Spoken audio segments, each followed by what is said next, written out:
No speaker shall speak more than twice on any issue. Board is legally obligated to maintain confidentiality concerning district personnel. Therefore, matters concerning district personnel will not be discussed. Does anybody like to speak with us tonight? Step on up. Welcome back. Yes. State your name again, please, for us. Carolyn St. John. Good evening, Superintendent, Mr. Chair, and members of the board. First, I'd like to thank you for having Mr. Farmer come here and address us this evening. I know for me personally, I received a lot of clarification. Some of the comments that I have this evening are actually have to do with some things that were already brought up this evening. So tonight, I wish to comment on the ACA forms, which are scheduled to be read this evening. And these are the witness form, the sexual harassment complaint form, and the sex discrimination complaint form. I see three major issues with voting and implementing these policies in their current form.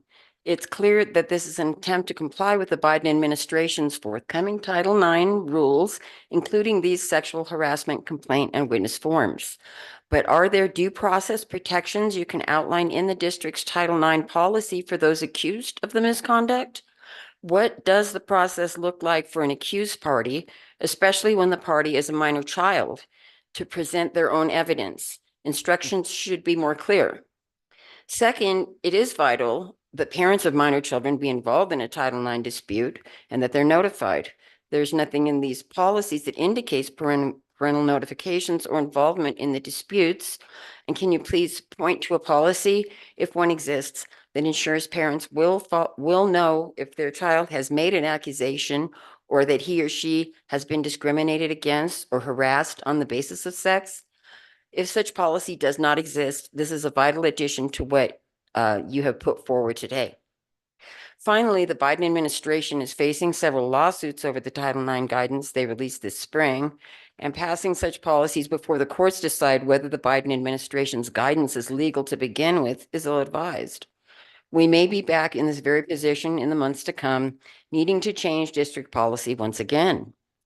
For the sake of teachers, students, Title IX officers, administrators, parents, and everyone else involved in resolving these disputes, it would be better to wait until we know for sure whether or not the education department's guidance is legally enforceable before passing these policies. And finally, I ask that if these forms could note that they are based off of Title IX regulations effective August 14th, 2021. Thank you for your time. Okay, thank you very much for the comments. Anybody else? Arlene? Chairman Corr, Superintendent Behringer, and the board, and Marlene Brady. The Biden administration's new Title IX guidelines are facing multiple lawsuits, and it's unwise for school districts to pass aligned policies without first knowing whether or not the guidance will be legally enforceable in the fall. The ACA sexual harassment policy, which is not on the agenda tonight, and the related policies and forms follow Department of Education guidance that are not yet in effect. They won't be until August 1st at the very earliest, and that is if several lawsuits challenging the Biden administration's guidance are dismissed. This is an unlikely scenario. Superintendent Degenfelder has advised school districts to refrain from making any changes based on administration's guidance until litigation is settled. Regardless of the timeline on these policies, there remain several issues at hand.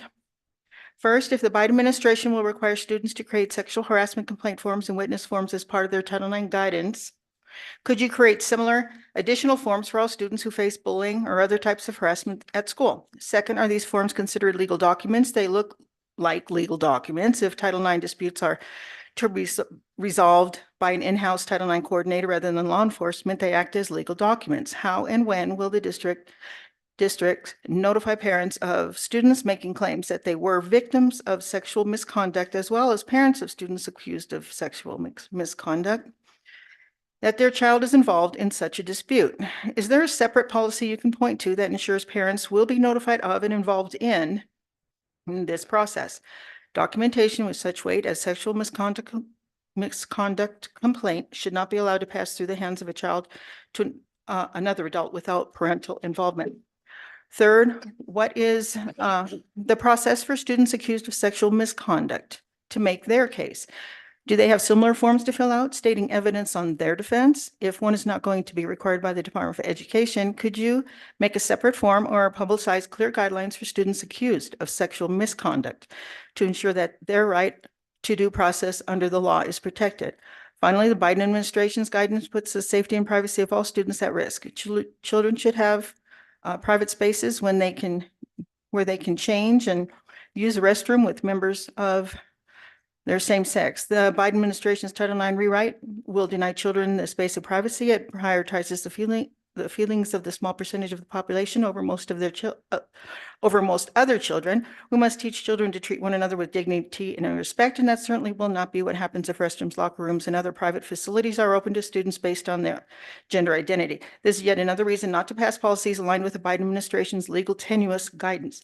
I also find curious your rush to pass these policies when the Wyoming legislature passed a parental rights law this year that is to take effect July 1st, an entire month before the Biden administration's guidelines.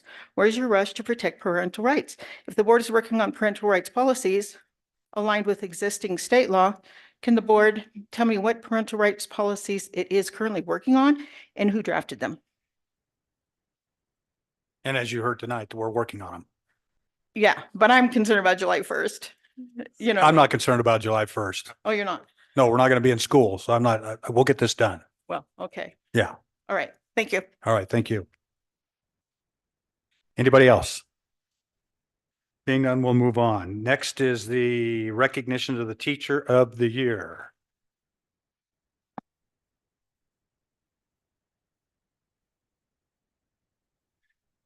We have Miss Pepperanio Brent. Please come up here. Give her a round of applause.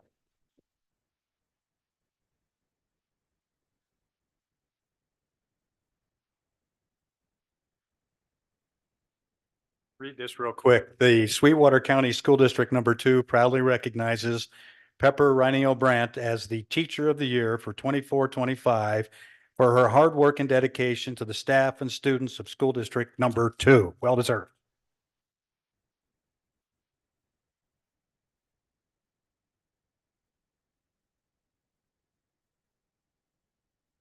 So when the committee selected Miss Rhineo Brandt for the Teacher of the Year, we reached out to her and asked, are there some nice things that we can say at the board meeting? And I'm going to read her email back to us, the committee, verbatim. I graduated from the University of Wyoming in 1989 with a degree in English education. Since then, I've worked on my craft every day. I'm very grateful. That's it. So we took it upon ourselves to take 30 more seconds to make this point. A couple of years ago, and remember, she's been doing this for 34 years, Green River High School did a study, relationship trends study at Green River High. And Miss Rhineo Brandt's name was the most frequent named in the category of strong relationships and cited the most times as the most trustworthy teacher by students. And that's huge. Part 2, and I said, I'm only going to go 30 seconds. For 34 years running, back in the day, 15 years ago or so, when it was pause testing before it became YTOP testing, Miss Rhineo Brandt, year in and year out, and there might have been a year or two where there was a dip in there, but year in and year out, posting some of the highest achievement results that you can find, not only, here in Sweetwater County, but in the state of Wyoming for English literature. And so it can be done. Social emotional learning, most trusted, best relationships in Green River High, and year in and year out, highest achievement that you can find around. And so probably not a more worthy person for this honor, at least this year anyways. And Miss Rhineo Brandt, the mic is yours.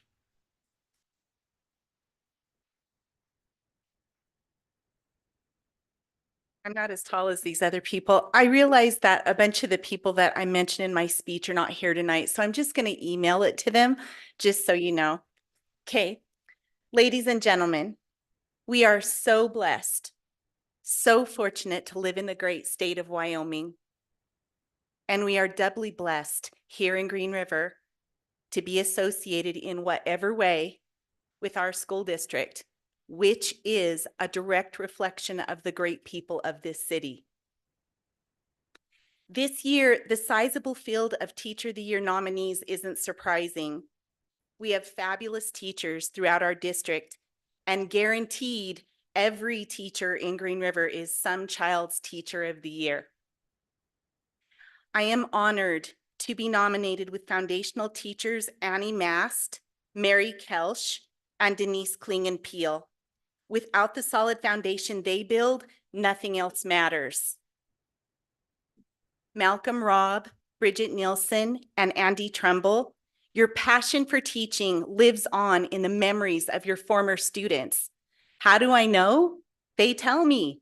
When they come to high school, they're armed with the information and the stories and the experiences that you all gave them. You are awesome instructors, and I'm so honored to be nominated with you. Elizabeth Toman, to know you is to love you. Great character is the hallmark of everything you do. Shane Stice, your heart for all students and your willingness to intervene on behalf of those who struggle is formidable. You're also the great grand master of your craft. Victoria Hemphill, a consummate professional, an expert in your field, your dedication to quality instruction is unsurpassed. Elizabeth, Shane, and Victoria, it is an honor to know you and work with you all. In the late 1980s, when I began teaching, I loved this work so much that I would have done it for free.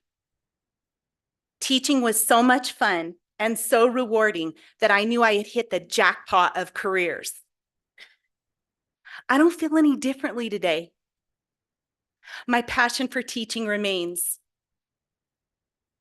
God has guided and blessed me in so many ways, and my fabulous career is one of those many blessings.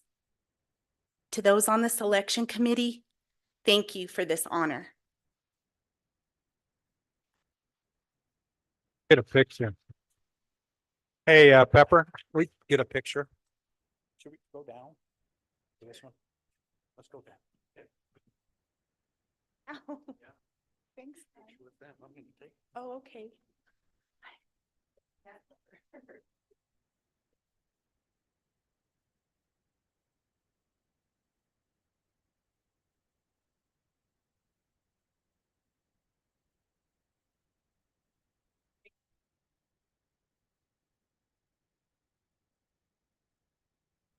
Yeah.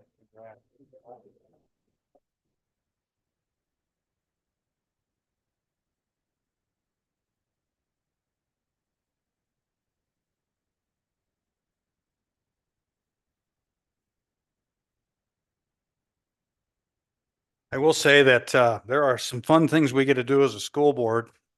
Policy is not one of them. Budget is not one of them. But honoring our teachers and our students and graduation is the reason why we're up here. So congratulations, Pepper.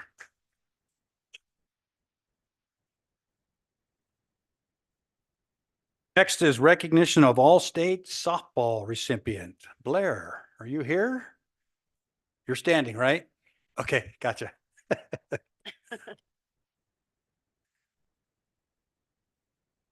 Welcome back. Thank you, Chairman Corr, Superintendent Berenger, and the board. I get the opportunity and just blessing to get to coach an amazing group of girls. And this year, 6 were recognized postseason. And if you ever remember our softball, our first season, the very first year, we didn't win a game. As a matter of fact, we weren't even close. I think it was the last game of the season where the girls are like, how come we went more than 5 innings? That's what we're supposed to do, guys. A game is supposed to be 7 innings. And then to the last 3 years, we've made it to state every single year. And that's a testament to these kids and the work they've put in and what they've done. So I just couldn't be more blessed to be their coach. We just have a great group of individuals. And the core here that I'm going to recognize tonight, that they're a big part of that. So we had Gina Barajas isn't here tonight, but she received second team all conference. She was a 4-year starter and a freshman when the program started. She's just a great leader, a great team player, and also a team captain. She ended the season with a 333 batting average. For those of you that don't know softball or baseball, anything over 300 is fantastic. It's a game of failure. So if you're successful 3 out of 10 times you take it at bat, that's a win. And she had 18 RBIs. Our next player I'm going to recognize is going to be Hayden Terry. She got second team. Hayden, you can come up here. She received second team all conference. She's a 3-year starter, has handled the majority of pitching in our circle. It's not her main position. It's not one she would probably rather play short, but unfortunately, she's our ace pitcher and she accepts that role. And that's a big thing we teach in our program is accepting the role that you're given. It may not be the role you want, but whatever role you're given, be the best at it. And she has done that. She ended the season with a 351 batting average and 22 RBIs. She was also a 2024 team captain. The next, you get to stay up here. Our next player I'm going to recognize is Izzy Kelly. She is a second team all conference, a 2-year starter, just a coachable kid, another kid that's just willing to do anything she can to help the team. She was originally a catcher. She's pretty quick, so we moved her out in the outfield. She's also one of the fastest kids in the state. I think she was 4th in stolen bases in the state. She was 424 batting average with 15 RBIs, which is pretty cool because she's our leadoff batter. So to have that many RBIs in that position is a testament to our girls behind her. So great things. And these two are coming back next year. So I'm really excited for that. And then Taryn Avery, she received first team all conference as well as all state honorable mention. Taryn was a freshman when the program started and she's a team captain this year, 4-year starter. She had a 920 fielding percentage as a first baseman, which is absolutely phenomenal. And she had a 333 batting average with 20 RBIs. This senior class, they were with us from the beginning, and this is a class I'm going to miss because they set the core and they set the pace for everybody else that has come behind them. And what those girls have done for this program and this school, just I can't say enough about it. So thank you, Taryn. And then our next player is going to be Chasey Shiner. So Chasey got first team all conference and also second team all state. She's one of the best defensive right fielders in the conference, if not the best. She's a 3-year starter. We are fortunate enough to get her back next year as well. What this kid played through this year, played through adversity and still showed up and did her absolute best that she possibly could. I can't say enough about this kid. She never gave up. And that's one thing we also teach, don't give up, do your best. And she just embellishes all of that in Will softball. She ended up the season with a 494 batting average and 18 RBIs. And then the last player I'm going to recognize is our Cody Allred. She's unfortunately not able to make it tonight, but she's our transit kid that comes from Mountain View. A testament to her family and her dedication to the program because I think it's about an hour away every trip and she does not miss a practice. She ended the season with a 573 batting average, 28 RBIs, and a 978 fielding percentage. She was our shortstop the last 2 years and we put her at catcher this year. She touches the ball more than anybody else and to have a 978 fielding percentage is pretty impressive. She was first team all conference, first team all state, team captain this year as well as a 3-year starter. And she's also a 3-time all-stater. So she was all-stater freshman, sophomore, and junior year. So. All right, let's get a picture up there.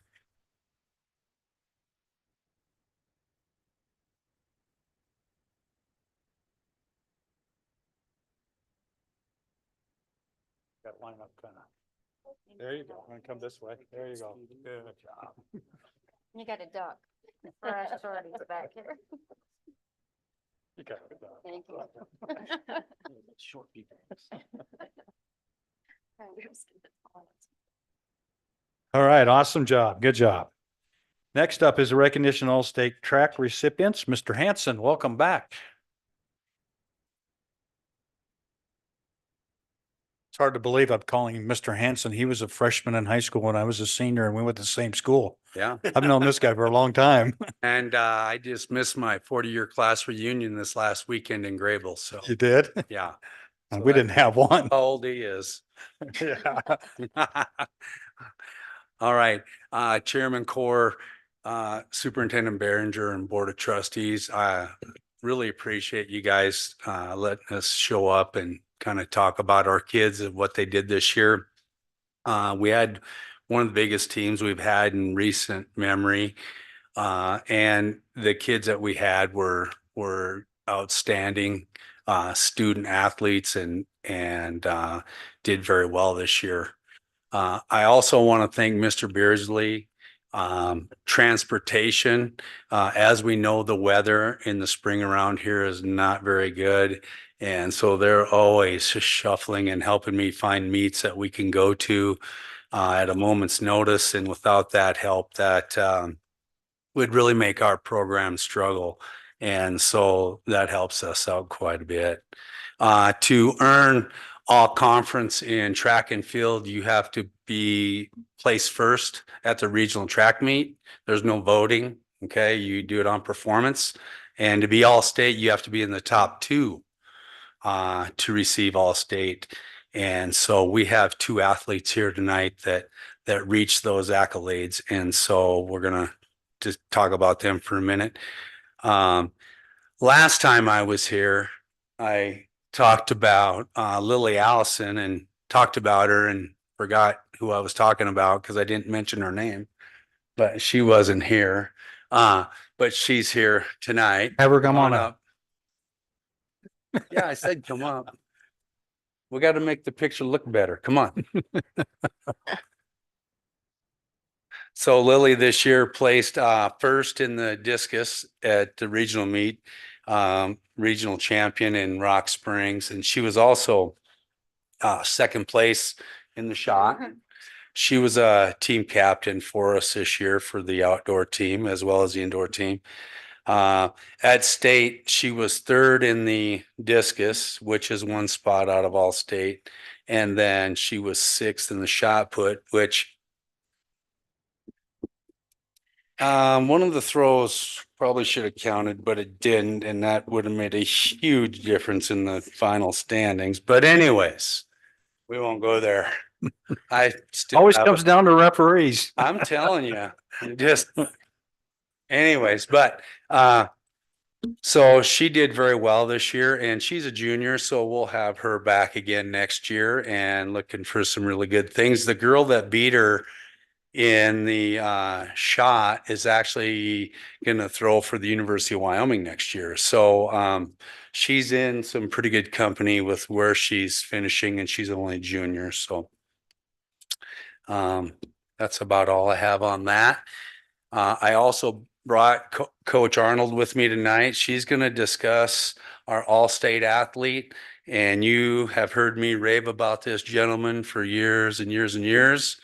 And she has some really good information. So I'm going to turn the mic over to Erin and let her talk about Chris Wilson. Come on up, Chris.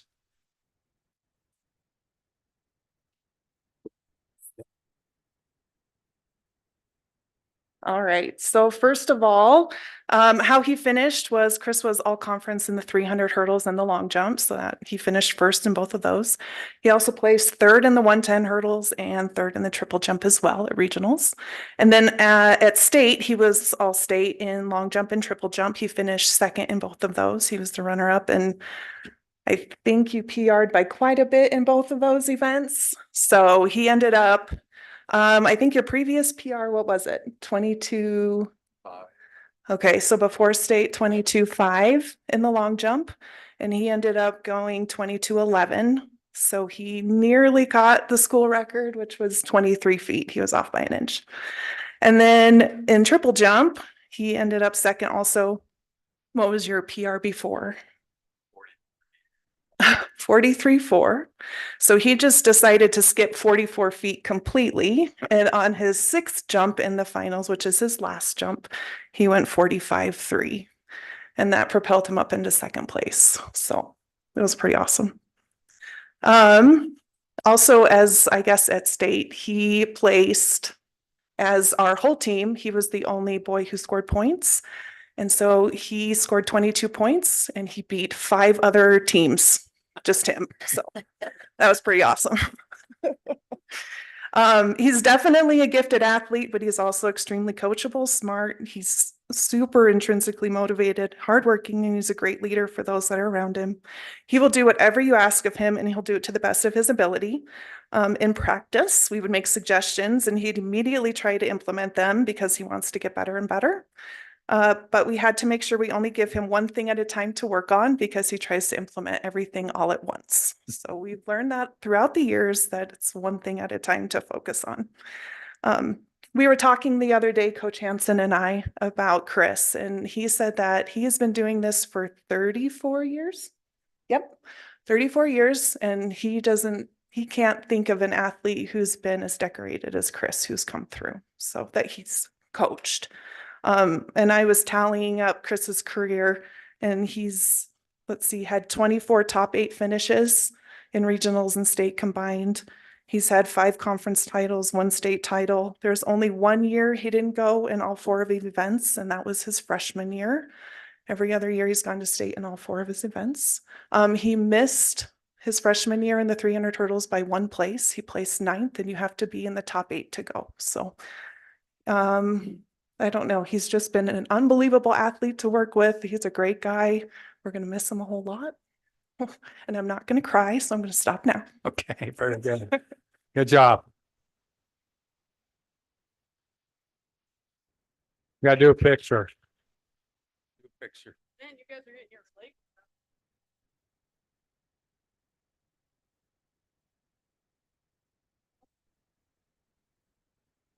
I saw that. Oh, Chris, you're too tall. There you go. All right, good job, Ed. Good job.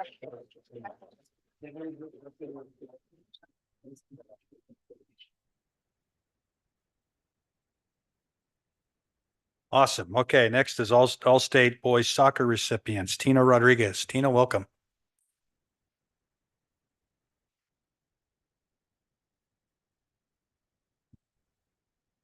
Thank you, Chairman Core, Superintendent Behringer, and the rest of the board. I'm filling in for Josh Webb tonight. We are recognizing our soccer team. Out of 10 of our soccer players that were nominated for all conference, we had 5 that received all conference. We had Braxton Doak, who is a 2-time all conference. Hey, when you come on up, everybody come up, soccer players.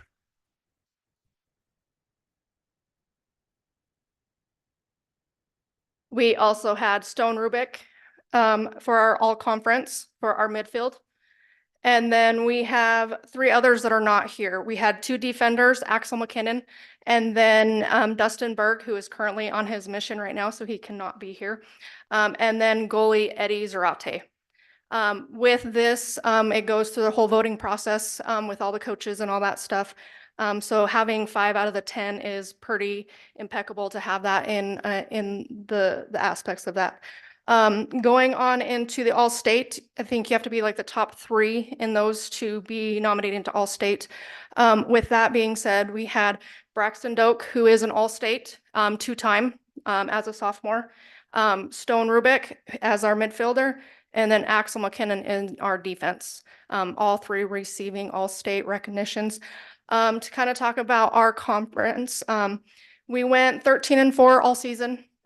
We had an amazing season and year. First time the boys soccer team has had a pretty positive outcome with everything. We ended our conference 11-2, and then going into state here at home. We've been the first team to actually compete in 2 games prior going into the conference in overtime wins. So Thursday was overtime, Friday was overtime, which is tallies up to 200 minutes of playing soccer. For these boys to go into the state championship game. Unfortunately, we came up runners up, but honestly, that's the best that the boys soccer team has done. So I'm pretty proud of these boys. Stone is actually going on and playing at South Dakota Mines to continue his soccer career. And then out of the 5, all 4 of them were captains for our team. And then Braxton is going to be stepping in as our captain falling in next year. Toby, you got some? Oh, yeah. You want to do the burpees? Toby, welcome. Welcome. So we do a burpee challenge every year. Burpees. Yeah. Okay. These guys all doubled what they did last year. The previous best was 200 straight burpees. I mean, that's nonstop, okay? Stone did 307 this year. Last year he did 150. Axel did 301. Last year, same thing, about 150. Max, who's not here and I really feel deserved, should have been up there. You ain't gonna believe this, but he did 400 or 500 straight burpees. 45 minutes. Wow. So these guys have all doubled up. I mean, we do the weights every other day for an hour and they've got a lot stronger every year. So congratulations, guys, for on that. Good job. All right, good job. Come on up, guys.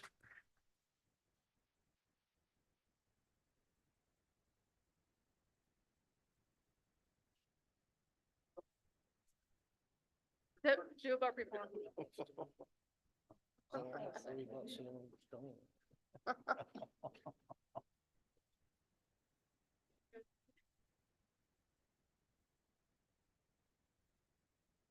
right, good job.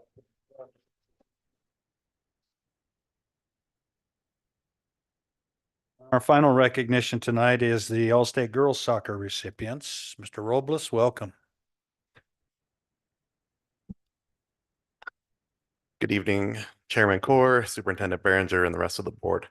We had one player nominated for All Conference and All State. That'd be Miss Isa Vasco. She finished the year. Well, let me give you a little. Her freshman year, she broke the single season record for goals with 38.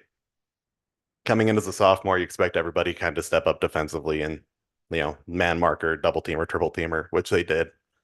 She still finished the year with 70 goals this year. That gives her a career total of 108, which I believe the state record is only like 102. So as a sophomore, my understanding is she's already set the state record for career goals. She finished the year nationally ranked 7th for points. You get 2 points per goal and a point per assist, which left her with 152 points. No other girl in Wyoming ranked in the top 250. And then in goals, again, she had 70, finished 6th in the nation. Again, nobody else in the state of Wyoming finished in the top 270 girls. This young woman, as a sophomore, led the team in captain's voting, led the state in unanimous votes for all state. She was only one of 2 girls in the entire state that was unanimously voted all state, all conference. She comes to work and works every day at practice. She is a leader on and off the field. She's a 4.0 student. She is an ODP Region 4, Region 4, right? Player. Has chances to play at the national level year round. I can't say enough good things about Isa. I am in awe of her abilities. And honestly, it has been a pleasure to work with her for the last 2 years, and I can't wait for the next 2. And I got to say, Isa, I had to go see you play in person. And if you haven't seen her play soccer, it's worth the trip to go watch her play, because the video doesn't do justice how fast and quick and how well you dribble that ball. And the assist, you've always given it to your teammates, but it was fun watching you, and congratulations on a great season. And then we look forward to 2 more years of watching you. So come on up, we'll get a picture with you quick.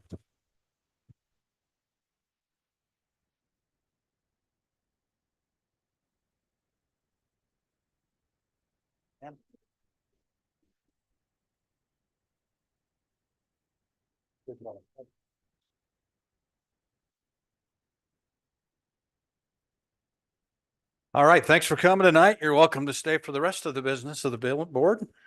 Apparently not.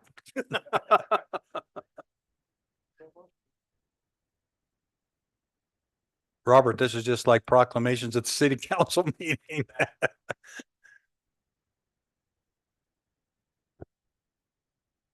Okay, next on the agenda, I need a motion to approve the agenda as presented. Second. Moved by Tom, second by Ashley to approve the agenda. I need amendment to the agenda 6.02. Consider approval of certified resignation. I need a motion to add that. To add. Second. Moved by Brenda, second by Dan. All those in favor? Aye.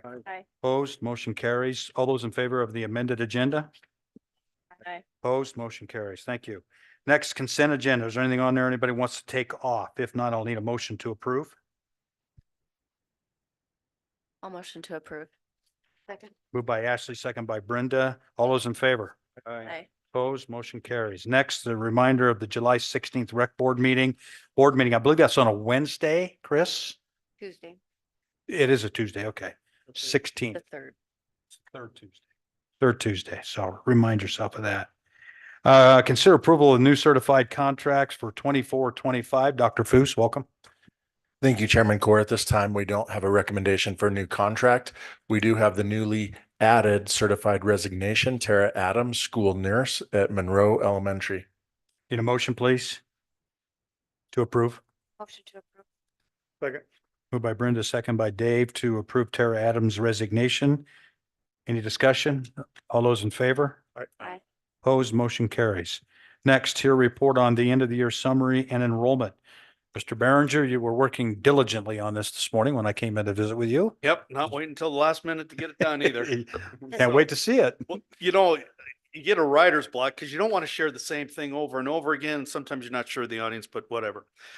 Anyway, Chairman Core Board, I want to go through I'm going to do it a little different this year because I think over the months, we had some really good presentations from buildings and other things. But I do want to remind people that we work with the most diverse population in our community.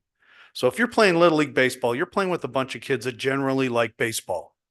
If you're going to church on Sunday, you're going to a church with a group of people that generally agree with what you're doing. But we get everybody to, which I think makes our public school system great as it is. Because most of us or all of us were products of that system. When we had to sit next to little Johnny, who burped and belched all during practice or school, talk to us. We didn't necessarily hang out with him at school, but we learned an appreciation for Johnny over the years being his thing. So when people say, well, why is this going on in school? Because we're not perfect, but we work with the most diverse group in our community. It's the same thing in Rock Springs. It's the same thing in Evanston. So with that being said, I want to what'd you say? Turn it on? I just wanted to go through a few things you may or may not have known that went on this year. Most of them you probably will know. But this year, Alan and Jason and I met with staff every month. We had a group of we invited about 30 people a month. I don't remember the exact number, 28. Everybody from transportation to food services, to teachers, to parents, because we wanted to listen to how they thought we were doing with our 3 areas of focus, our goals, but what we were doing with school improvement and safety, student achievement, communications, and collaboration. And we met once a month at 7:00 and really just listened and asked questions. And one of the things some of the things we heard over these, Alan, would you say 7 meetings, 8 meetings, 7 meetings, was the value of transparent communication and celebrating our successes in many ways at the district level, at the building level, and those people thought those things were important. So what we did is we started our district email newsletter to our staff because we really just wanted to communicate what was going on at Truman to the people at the high school who may not know. One of the things they like to see the administration or the administrators from central office in the buildings. They appreciated Tom. I know they mentioned you coming in. They appreciated the visibility of that. And so we really I tried to be tried to do that more consciously throughout. And it's not just visibility during the school day. It's visibility at the plays, visibility at the track meets, some of those less attended things even. So another thing, which Brian talked about, take things off the plates. That list that Jamie Vollmer has is miles long. And when you read them, they are all very important to somebody. But we keep adding and we never take off. So one of the things we need to try and do is when we look at making changes, what can we take off? And so those are things we need to, and the continued social, emotional support for our staff and students and our families. One of the things you probably know about is our profile of a graduate. We've talked about this in different settings, but moving forward, these were some of the things that our community, our surveys, our students, our staff thought were important. That whole profile is very important to the state of Wyoming. What they were looking for us to do is to try and condense down what is important to the people of Green River. And so through all of these sessions, and it was really cool to see 4 high school seniors lead these sessions, all 4 sessions. They did a great job. The community session, and Marlene was a part of those. It wasn't Marlene. It wasn't Marlene, but we had somebody that was doing a lot of talking. And one of our seniors had to step up and say, "Thank you. We want to hear somebody else." That takes a lot of guts, because the rest of us wanted to hear somebody else too. So, but they did a remarkable job of leading us through those discussions. And what we found that's important to our community, our students, and our staff found is important, I highlight in yellow: critical and problem solving, foundational skills, communicate effectively, career exploration, collaboration and interpersonal skills, accountability, productive work habits, filter information. Our kids, our adults get hit with we all get hit with tons of information. We need to teach our kids what is good information, what is bad. And it's harder for us adults than I think it is our students. Credible sources, bias, governmental processes. That was an important part. Financial literacy, applied math skills that are applied, resilience and growth mindsets, and positive mental health. Those were the main areas that came out across the board on those. So we were one of 9. We were not one of 9 people through that profile of graduate. We were one of 9 districts that received a grant. Our grant was very different than all the other 9. We decided to focus on work-based learning because when we go back here, when you see productive work habits, career exploration, collaboration, interpersonal development, that all leads into work-based. We had 2 revolution guides. We met with them weekly, and then we met formally every other week. We started 3 work-based learning projects. And so these kids were able to get credit. We had Lily that worked at the legislature for, Darren, was that 4 weeks, 2 weeks? Yeah, it was a lot, the long days. We had Tacey Fox, who, if you saw the Ignite Wyoming, they came and talked to her. And then Darren and I went out with Aaron Locker and went and observed another kid just last week, Max, who is doing the airport, which is very interesting. They have him doing lots of things, learning from his goal is to be a pilot. Well, he is learning how to fuel, how to maintenance, how to clean a shop, all those things. So, so there's a couple of the pictures that we had through some of the things we presented at the state conference in Riverton. And Lily Duncan was one that presented to the entire audience, received an award from the governor for her presentation. Then you can see they were filming some of our community members, teachers, and then I think up there is Destiny German presenting to a breakout session about what we are doing with the profile of graduate and work-based learning. I have hopefully a very short version of what the 2 projects went in when we went to Riverton. So does it work?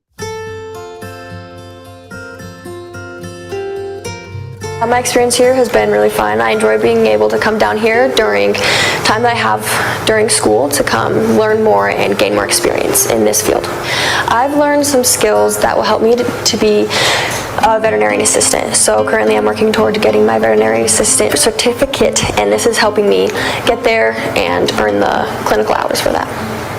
It's important to have this opportunity because I can get a lot of hands-on experience. Like learning in a classroom is definitely helpful, but it's different when learning in a classroom versus actually seeing it in person.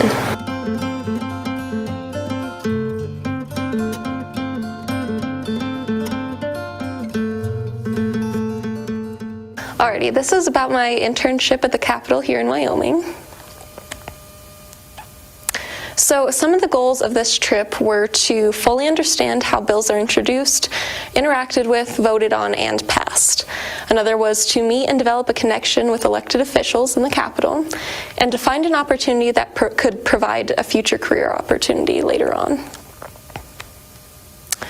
The mission and vision of this was to learn as much as possible about state government function in as little time as possible, while also spending roughly a minimum 8 hours a day in the Capitol and trying to interact as much inside and outside the Capitol as possible with elected officials.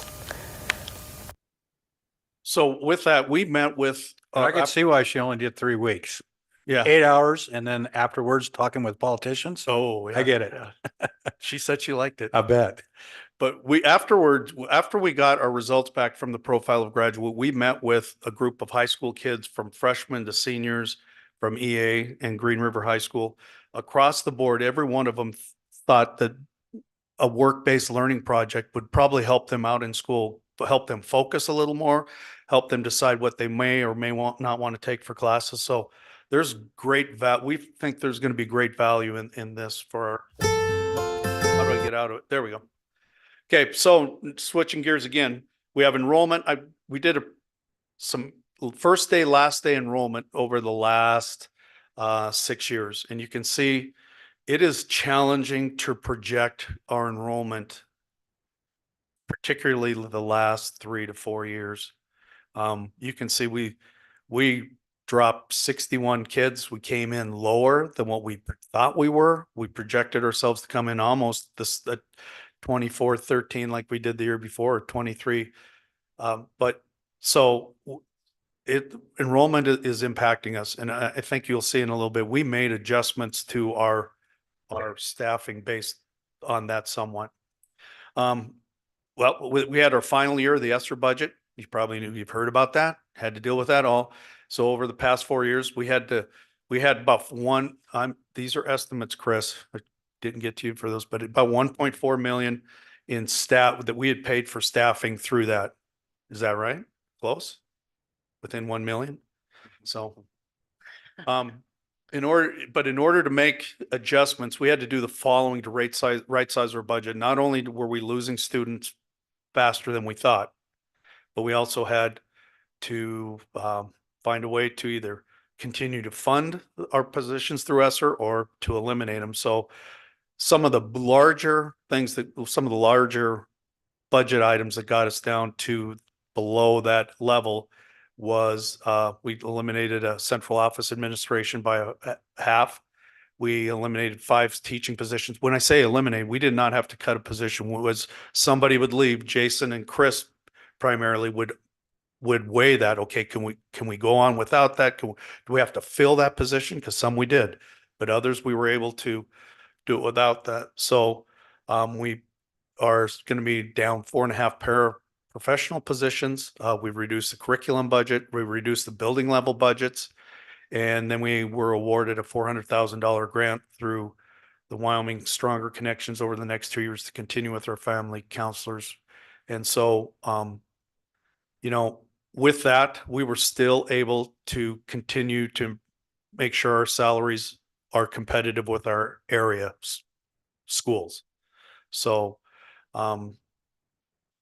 Chris and Jason and Alan and Katie deserve a lot for those things up above, getting to that without telling someone they had to leave. So that was not the case when you look at districts across the nation. They are, because of this, and lots of schools relied on them, there was lots of jobs lost and people without jobs. So good. Thank you to those guys. Our activities, our participation rates remain strong. So you can see we had 138% participation. Last year, we had 141% participation, but our numbers in enrollment were down a little at the high school level. So obviously, when you see 138 participation members, that means we have kids that are really booked. They're doing lots of things between FFA, between basketball, volleyball, golf, whatever. In Lincoln Middle School, we don't offer as many programs. This doesn't count like math counts or some of those other things. And the activities, there's a lot more activities than go on there. It doesn't count the DECA, the state art contest that we send lots of people to. So we have lots of involvement by kids. Yeah. Next year, our three goals will still remain student achievement, communication and collaboration, and safety and wellness. And so some of the things we hope to do, which we hopefully will do every year, is review and update our current curriculum resources. We'll be looking at updating reading and math in the next couple years. Keep doing what we're doing well by using some of the experts in our district. We have some outstanding teachers, and we have people that can learn from our outstanding teachers within our own district. So we're utilizing some of our own professionals. Improve pathways to graduation. And that starts at kindergarten. I mean, how can we make sure Johnny at 5 years old gets across that stage when he's 18, which we all know is a great event and a door opening. So it's across the board. Communication, collaboration, we've got to continue to use as many pathways as possible to get our information to our stakeholders in as many different ways as we can. And we need to communicate what we do well as a district, the building, classroom, individually. I think we do that well at our board meetings. We need to do that throughout the school year. Safety and wellness. We meet, I'm going to remind people, we take this very seriously. We meet with our police department and our SROs every month. And for me as an administrator, it is a great learning experience when you hear from those frontline workers what works best, because sometimes in education we get boxed into how we think, and it's always good to hear that other perspective from the police department. So we meet with them monthly. We have our fire drills. I think this district has done a very good job about making sure we do what we can for safety. And continue to inform and improve our variety of resources to help students, staff, and families. We have a lot of resources, and unless somebody's looking for it, they don't always hear the message. If you're looking for it, we have it. But if you're not looking for it at the time, it may go over your head. But we have the TIS grant that Brittany Montgomery oversees. We have 40 to 50 kids that are seen through that. We have the Stronger Connections grant, which are continue with our family counselors. We use Care Solace. The state has picked that up. We paid for that before, but the state is paying for that. And that's just kind of a handoff to a agency outside of our system. Pulse is when you go through our middle school and high schools, you'll see these QR codes where if someone's having a bad day, we have them all over. They can text, and we've had some really good conversations. That those are confidential, but when a kid's at risk, we hear about it. And when you see that chain of texts going back and forth between that person on the other end and that student, it's really amazing how they really talk them through some tough situations. And we still have our counselors. With that, I'm going to end it right there. Any questions? All right, good job, Craig. Thanks. Next up is consider approval of the bid results for oil, gas, and fluids. I need a motion to approve Homax for diesel and unleaded, and also for DEF, which is a diesel exhaust fluid. Motion to approve. Second. Moved by Brenda, second by Ashley. Any discussion on these two? All those in favor? Aye. Opposed, motion carries. I need a motion to approve the coolant bid from Safety Clean, the windshield washer fluid from Safety Clean, 1540 oil from Safety Clean, and the 1530 oil from Safety Clean. And the coolant bid from Safety Clean. Motion to approve. I'll second. Moved by Brenda, second by Ashley. Any discussion on those? Did you need to add anything to what's presented? Okay, thank you. All those in favor? Aye. Opposed, motion carries. Thank you, Rachel. Made that easy on you. All right, next is consider approval of the RFQ results for construction manager at risk for the Washington elevator. Doug, welcome. So you remember last month we put out an RFQ for a CMR for the Washington Elevator project. We received one result, and that was Grotehouse Construction. This is a no cost consulting, so to speak, through the pre-construction phase of this. At the point in time when the design's done, Fred will propose a guaranteed maximum price again, and the board can accept or reject it and put it out to bid. So this is just approval of the CMAR at no cost. And this will go through the facilities, right? Once we get a price, we'll. Yes. And then bring it to the board. Yep. Do you anticipate that being at the July meeting? No, I anticipate that probably being in October or September at the earliest. Wow, just for supplies? Well, no, but by the time the job gets done, the design phase, Fred has 30 days after it's completely done, and everybody has input all the way through the district, Grotehouse, Plan 1. And at that point in time, he has 30 days to present us with a guaranteed maximum. So I think it's scheduled for September 16th. Okay. The deadline for design, so it'd be middle of October. Okay. All right. Okay. Any other questions on this? I need a motion to approve. Second. Moved by Tom, second by Brenda to approve the CMAR project to Grotehouse Construction for the Washington elevator upgrade. Any further discussion? All those in favor? Aye. Opposed, motion carries. Next, consider approval to issue an RFP for choir risers and acoustical shells. Anne Marie.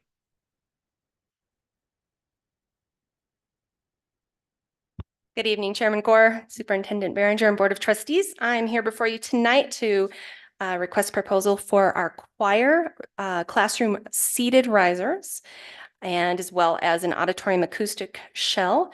These would both be, the risers would be at the Green River High School, and the sound panels would be used at the theater. These would be, the acoustic shells we currently have been using are from LMS in the past, and they are very small for the stage size at the theater at the high school. And the risers, we do not have these at GRHS. Okay. I need a motion, please. Motion to approve. I'll second. Moved by Brenda, second by Ashley to approve the risers. Estimated cost is 15,000 and the estimated cost acoustic sounds panels is $40,000. Is this coming out of the curriculum budget?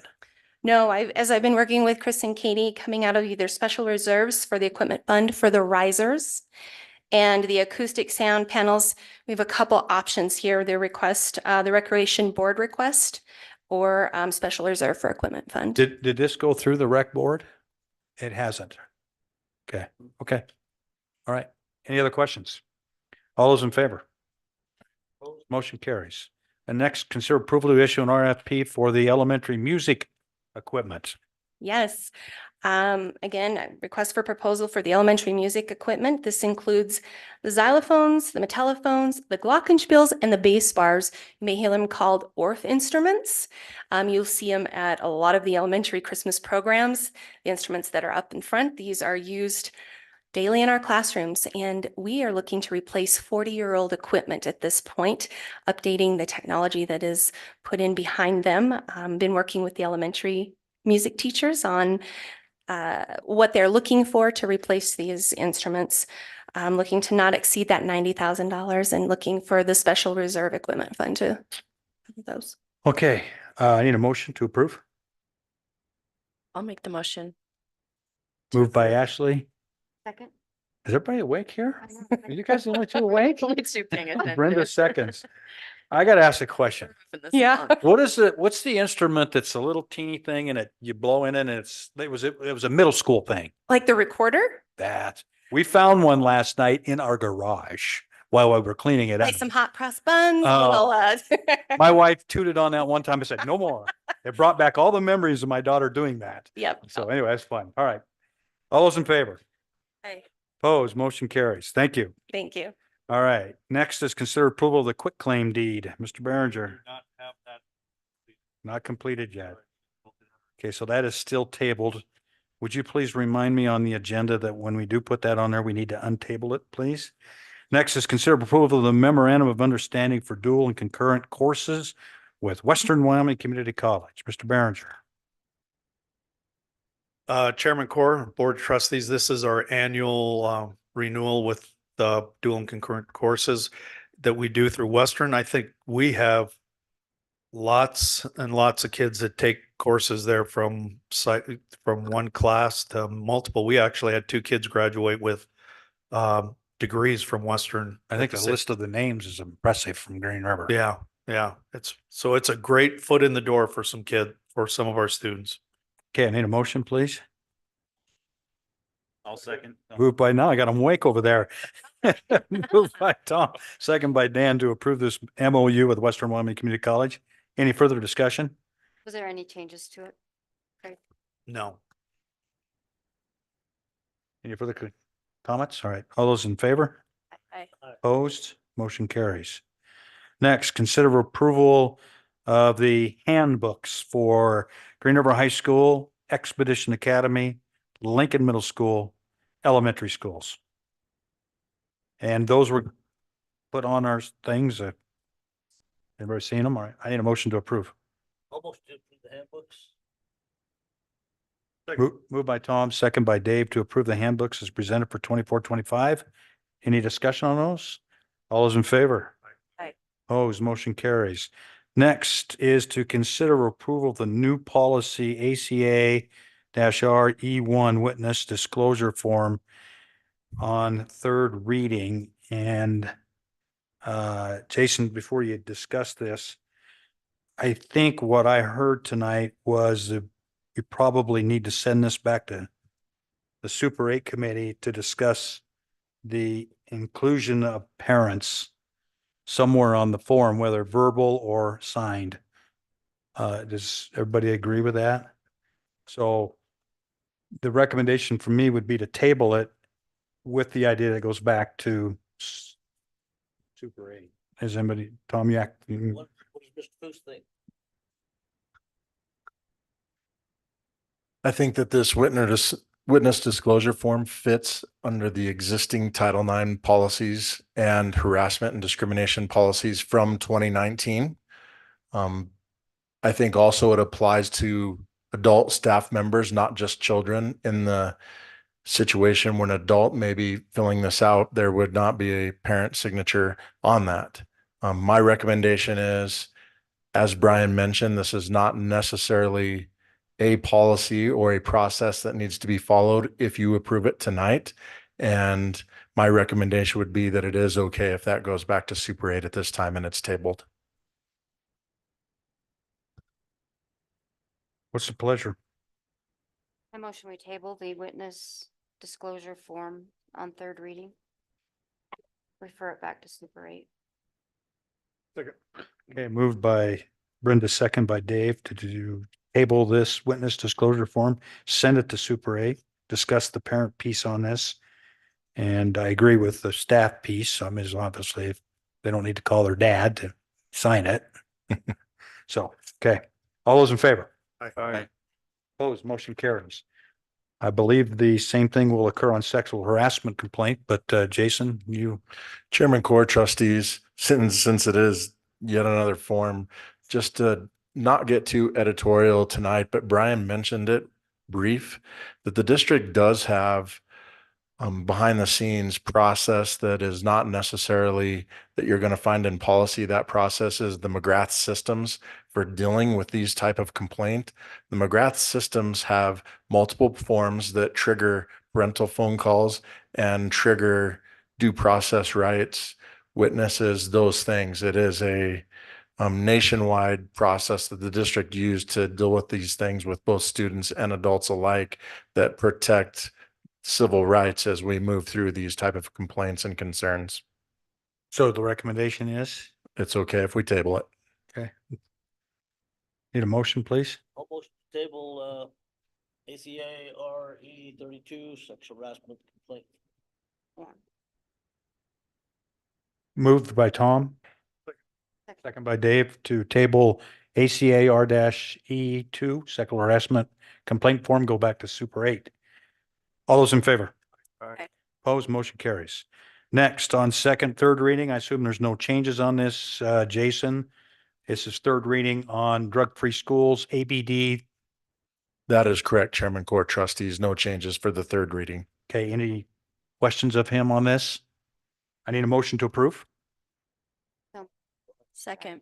Moved by Brenda, second by Ashley to approve on third reading, new policy ADB, drug-free schools. Discussion, comments? All those in favor? Aye. Opposed, motion carries. Next, third reading on the tobacco-free schools, new policy ADC. No changes, Jason? Correct, Chairman Core Trustees. No changes. Okay, I need a motion, please. I'll motion to approve. Moved by Tom, second by Dan to approve ADC on third reading. Comments, questions? All those in favor? Aye. Opposed, motion carries. Next, consider approval of the new policy ADD, unsafe school choice options, third reading. No changes, Chairman Core Trustees. Motion to approve? Moved by Brenda, second by Dave to approve the new policy ADD on third reading. Comments, questions? All those in favor? Aye. Opposed, motion carries. Next, consider approval of the new policy ACAR-E3 sexual discrimination complaint form. This is second reading on this one. What's the pleasure of the board? Well, Jason, what same Chairman Core recommendation? Trustees might as well table this one as well, and we can have a full package when the district decides to arrive at that point down the road. Okay. Need a motion, please? Motion. Would it make more sense to send this to third reading and come back with it all in one? I'm just asking that. That's not a bad idea. That makes sense to everybody? Just get this one to third reading. Pass it like on the third, others. second reading, and then we'll get it taken care of at third reading. Okay, so this will have to Chairman- come back to the board next month. The two policies that Brian Farmer addressed earlier tonight, the AC policy, those are setting it a one reading only. Okay? And so when we arrive at a point down the road, that will become a second reading and third reading. So it is okay if we approve this to a third reading tonight, makes it a little cleaner. Okay, Thanks. I need a motion to approve. Motion to approve ACA-R-E3 on second reading. It's been moved by Tom. Second by Brenda. Further discussion? All in favor? Opposed? Motion carries. Next is to consider approval of the July 4th holiday designation with the 4th of July falling on a Thursday. Craig has a recommendation for our full-time employees, summer employees. Yeah, we work different schedules for maintenance that we tend to forget and everybody else. And so what I would recommend is that the week of July 4th, that you would consider where we would work, everybody in the district would work 3 9-hour days with Thursday off and then with Friday off. And then that would keep everybody the same. We would not have one group that already has Friday off anyway. And that would be consistent across the board. Would you agree? Okay. So our maintenance people work 4 10s. So otherwise. So they get that left week out. they'll work 9s. Everybody will work 9s. Okay, so this basically, typically on a work week, we would be giving some people 4 hours. And we'll treat the maintenance people that are working 10. And that'll be 3, and then it'll all be the same. I guess what I'm getting at is what's the pleasure of the board?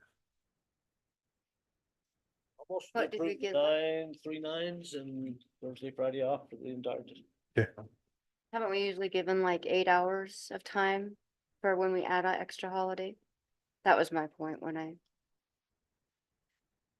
I added said, a day. I- It was like a whole day. I understand, I get it, but it's trying to keep track of, I think it would be a nightmare to try to, so I think this is an easier way to do it. This is my opinion. So we have, Tom, did you move? Yeah. I need a second. I'll second. Mark seconds. Any other comments on this? Okay, all those in favor? Aye. Opposed, motion carries. And superintendent board comments. Let's start with Craig. Yes, this is a celebration and sad, but this is is this the last school board meeting that you have to be at, Chris? Have to. She's gonna be here in July. Yeah. Volunteered. So none then, but. We'll be calling her in off the bench. So she'll be coming out of the bullpen in July. Yes. But anyway, I've said it many times, but she's a rock star. yes. I know you're not supposed to say that on the golf work day commercials, that there's only one rock star, but you're a rock star. That's what I got. That's the way it gets spitting it out. Dave. I don't have anything tonight. Thanks. Okay, thanks, Dan. Just good job, all the athletes, and yeah, that's what I got. Okay, Mark. Everybody's having a good summer. Brenda. I have nothing. Thank you. Okay, Thomas. I have several things. Put the mic down so people come. There we go. Our boys soccer finished second. That was great to get to watch that here in town. It was a great deal. Hats off to J.R. Williams, who already busy, and he's getting involved in the Greenbelt Task Force, so he has no idea how busy he's gonna be. We have a lot of people taking new roles within the district, changing their jobs. Just a few that came up tonight, you know, you have Anne Marie, you have Julie, Tabitha. Well, there's a bunch of people just changing positions, so good luck to them. Chris, we're gonna miss you. So we're gonna miss you, but you've done a good job at training a good one. So we're anyway, I was at Shrine Bowl last week. Axel McKinnon represented us well.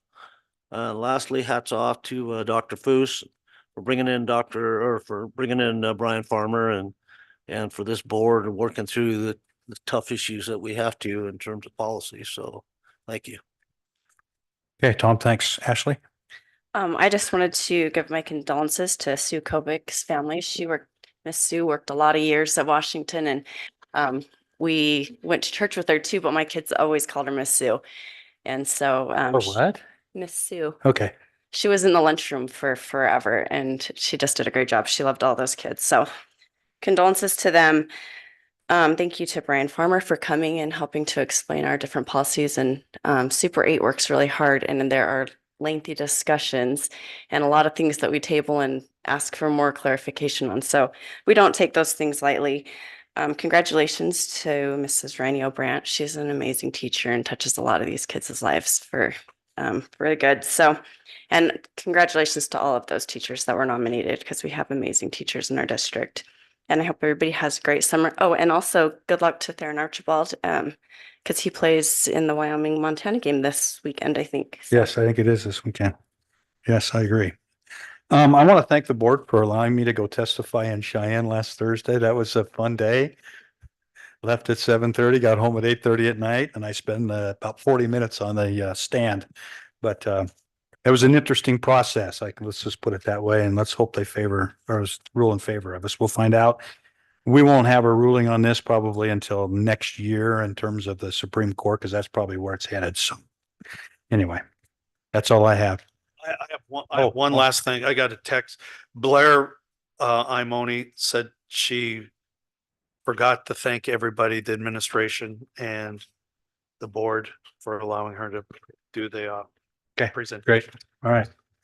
All right. Have a great summer. This meeting is adjourned.